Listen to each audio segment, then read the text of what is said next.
इस प्रॉपर्टी पर, जो कि खाली प्रॉपर्टी है, जिसमें दो स्ट्रक्चर्स हैं जो कहीं पर भी ना तो किसी धार्मिक संरचना के रूप में रजिस्टर्ड हैं, ना ही किसी प्रकार से मान्यता प्राप्त है।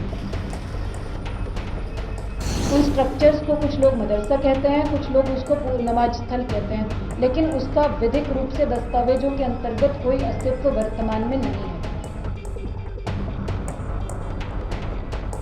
That was a structure which was illegal.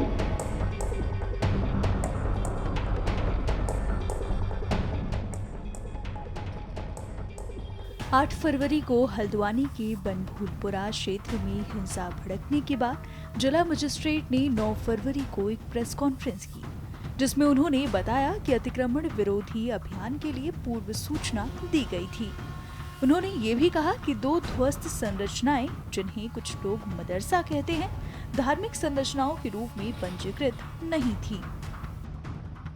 मेरा ये स्टोरी, ये बैकग्राउंड बताने का मकसद ये है कि ये कोई आइसोलेटेड एक्टिविटी नहीं थी, ये कोई एक ही परिसंपत्ति को टारगेट करके करी हुई एक्टिविटी नहीं थी। ये पूरे काफी लंबे समय से हल्द्वानी के अंतर्गत सरकारी परिसंपत्तियों को अलग अलग क्षेत्रों में बचाने का, सुरक्षित करने का, अतिक्रमण मुक्त कराने का अभियान चल रहा है। उसी के क्रम में इस प्रॉपर्टी पर, जो कि खाली प्रॉपर्टी है, जिसमें दो स्ट्रक्चर्स हैं जो कहीं पर भी ना तो किसी धार्मिक संरचना के रूप में रजिस्टर्ड हैं, ना ही किसी प्रकार से मान्यता प्राप्त हैं। उन स्ट्रक्चर्स को कुछ लोग मदरसा कहते हैं, कुछ लोग उसको नमाज स्थल कहते हैं, लेकिन उसका विधिक रूप से दस्तावेजों के अंतर्गत कोई अस्तित्व वर्तमान में नहीं है।